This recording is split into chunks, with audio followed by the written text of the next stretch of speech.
आज है 22 जून 2026 दिन सोमवार। Welcome back to clean news UP. चलिए देखते हैं उत्तर प्रदेश की 25 फटाफट बड़ी खबरों को। यूपी में हर संपत्ति को मिलेगी यूनिक आईडी, विवादित जमीनों पर लगेगी रोक। उत्तर प्रदेश सरकार भूमि और संपत्ति प्रबंधन को पूरी तरह से पारदर्शी और डिजिटल बनाने की दिशा में बड़ा कदम उठा रही है। मुख्यमंत्री योगी आदित्यनाथ के नेतृत्व में स्टैंप और पंजीकरण विभाग ने फर्जी स्वामित्व और विवादित संपत्तियों की बिक्री पर रोक लगाने के लिए सुधार प्रस्ताव तैयार किया। इसके तहत प्रदेश की हर ग्रामीण और शहरी संपत्ति को यूनिक प्रॉपर्टी आईडी दी जाएगी, जिसे जीआईएस मैपिंग और स्वामित्व रिकॉर्ड से जोड़ा जाएगा। यूपी में आयुष्मान कार्ड धारकों को बड़ी राहत, अब जिला स्तर पर होगा समाधान। उत्तर प्रदेश सरकार ने आयुष्मान भारत प्रधानमंत्री जन आरोग्य योजना के लाभार्थियों को बड़ी राहत दी है। अब आयुष्मान कार्ड से जुड़ी समस्याओं के समाधान के लिए लाभार्थियों को लखनऊ स्थित राज्य स्वास्थ्य एजेंसी के चक्कर नहीं लगाने होंगे। सरकार ने व्यवस्था को और सरल बनाते हुए निर्णय लिया कि सभी मामलों का निस्तारण जिला स्तर पर किया जाएगा। इससे अपील, अस्वीकृति और सुधार जैसी प्रक्रियाएं तेज और पारदर्शी होंगी। यूपी में वर्मी कंपोस्ट यूनिट पर किसानों को मिलेगा 50% अनुदान। उत्तर प्रदेश में जैविक खेती को बढ़ावा देने के लिए सरकार किसानों को बड़ी राहत देने जा रही है। वर्मी कंपोस्ट यूनिट बनाने पर किसानों को 50% तक सब्सिडी दी जाएगी। उद्यान विभाग ने इस योजना के तहत आवेदन प्रक्रिया शुरू कर दी। सरकार का उद्देश्य किसानों को जैव उर्वरक उपलब्ध कराना और फसलों की गुणवत्ता बढ़ाना है। सब्जियों समेत विभिन्न फसलों की जैविक खेती को बढ़ावा देने के लिए ये योजना चलाई जा रही है। IIT कानपुर बनेगा कैंसर इलाज का नया केंद्र, टाटा मेमोरियल का साथ।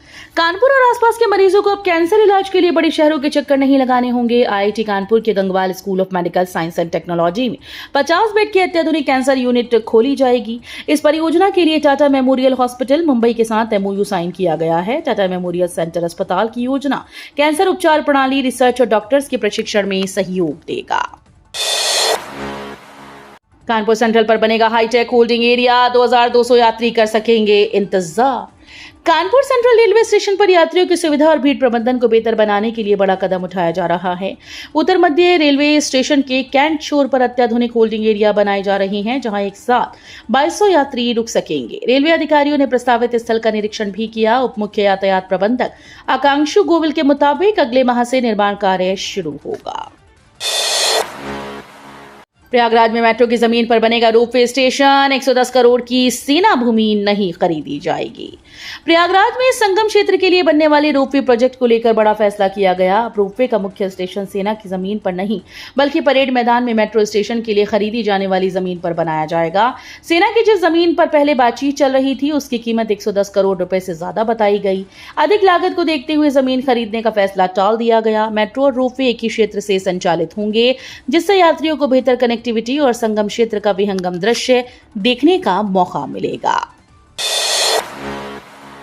प्रयागराज की इलेक्ट्रिक बसेस में लगेगा automatic fire control system. Prayagraj में बस यात्रियों की सुरक्षा और मजबूत होने जा रही है। उत्तर प्रदेश राज्य सड़क परिवहन निगम इलेक्ट्रिक बसेस में ऑटोमेटिक फायर कंट्रोल सिस्टम लगाने की तैयारी कर रहा है। यह हाईटेक सिस्टम बस में आग लगते ही स्वतः सक्रिय होगा और आग को फैलने से पहले ही नियंत्रित कर लेगा। फिलहाल इस तकनीक का ट्रायल कानपुर की कुछ बसेस में किया जा रहा है। अधिकारियों के मुताबिक ट्रायल सफल होने और मुख्यालय से मंजूरी मिलने के बाद इसे प्रयागराज समेत अन्य शहरों की बसेस में लागू किया जाएगा। प्रयागराज के स्कूल होंगे तंबाकू मुक्त, गुटखा मिलने पर होगी कार्रवाई।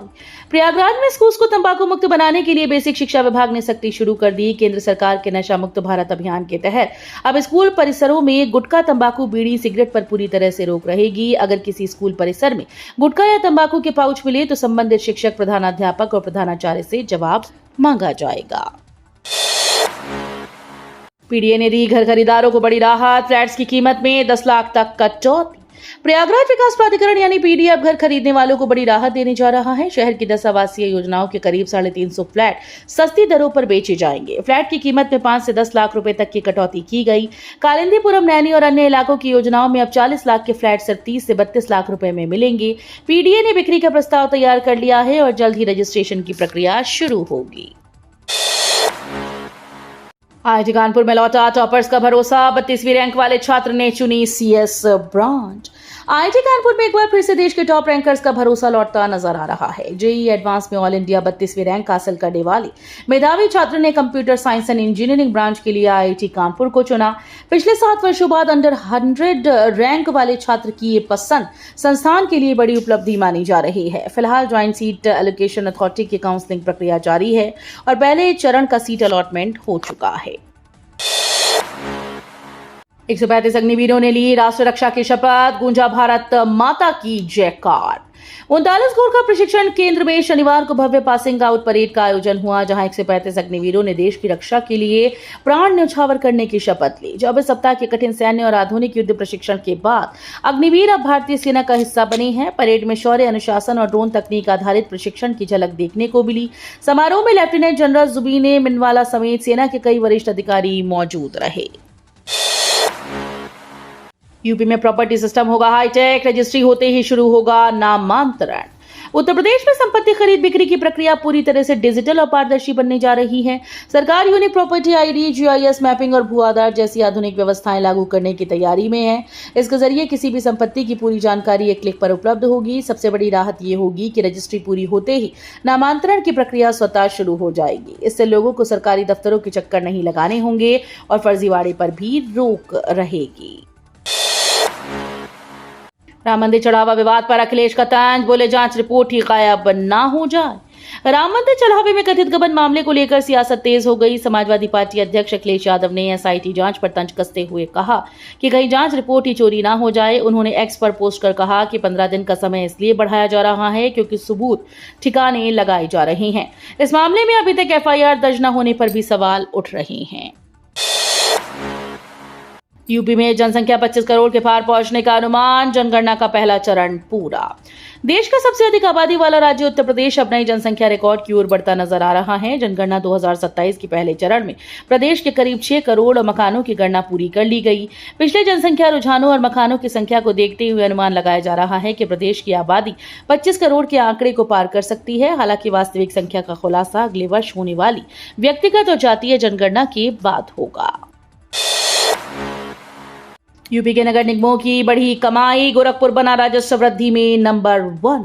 उत्तर प्रदेश के नगर निगमों ने वित्तीय वर्ष 2025-26 में कमाई के लिए नए रिकॉर्ड बनाए हैं। नगर निकाय निदेशालय के आंकड़ों के अनुसार निगमों का कुल राजस्व संग्रह 32% बढ़कर 5,850 करोड़ रुपए से ज्यादा पहुंच गया।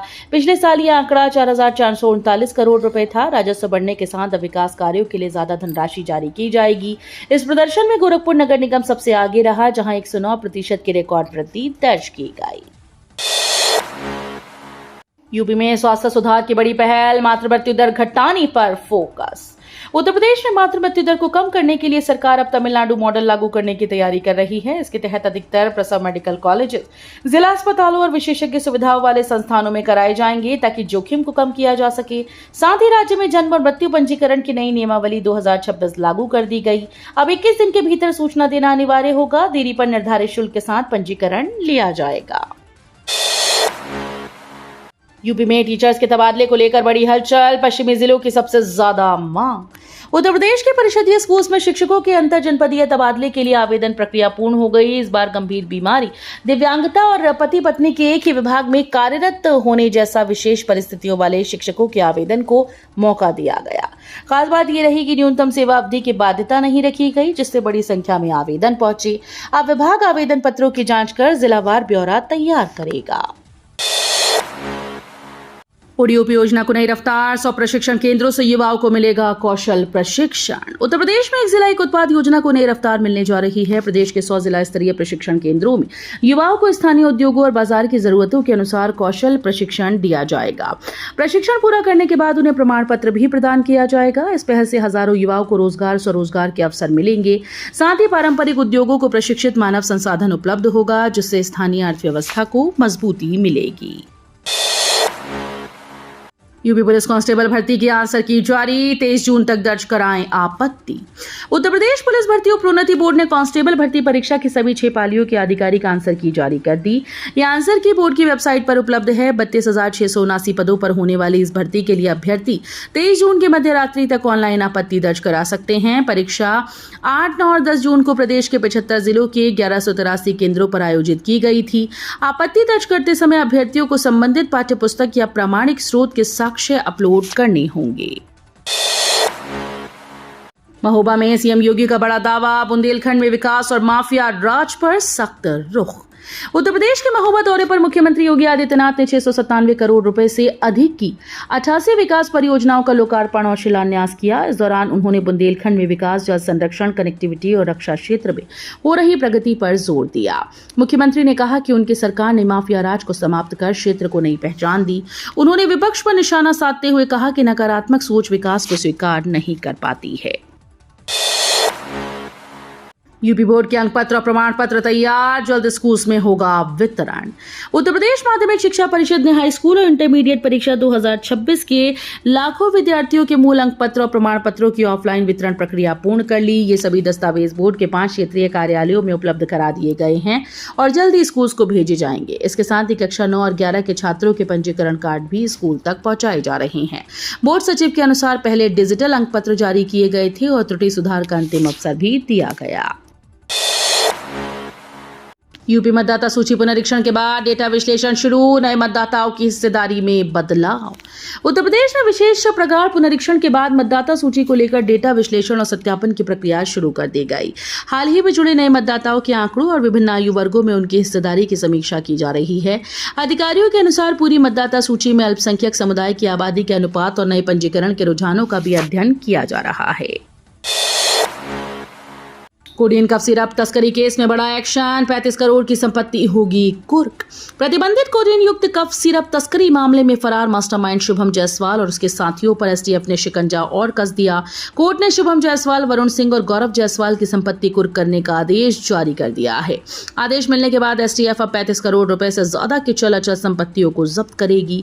इसमें मकान, फ्लैट, दुकानें, वाहन और पुश्तैनी संपत्ति शामिल है। अधिकारियों के मुताबिक आगामी सप्ताह से कुर्की की कार्रवाई शुरू कर दी जाएगी। वाराणसी एयरपोर्ट पर दिखेगी बनारसी साड़ी बुनाई की लाइव कला। काशी आने वाले पर्यटकों को अब एयरपोर्ट पर ही बनारसी संस्कृति की खास झलक देखने को मिलेगी। वाराणसी के लाल बहादुर शास्त्री अंतर्राष्ट्रीय हवाई अड्डे की टर्मिनल बिल्डिंग में पारंपरिक करघा स्थापित किया जा रहा है। यहाँ पर्यटक बनारसी साड़ी की लाइव बुनाई और कारीगरों की बारीक कला को करीब से देख पाएंगे। एयरपोर्ट प्रशासन की इस पहल का उद्देश्य विश्व प्रसिद्ध बनारसी रेशम बुनाई को वैश्विक पहचान देना और देश विदेश से आने वाले यात्रियों को काशी की समृद्ध हस्तशिल्प विरासत से जोड़ना है। यूपी चुनाव में भाजपा की बड़ी रणनीति, वरिष्ठ नेताओं को मिल सकता है टिकट। उत्तर प्रदेश विधानसभा चुनाव को लेकर भारतीय जनता पार्टी ने अपनी रणनीति तेज कर दी है।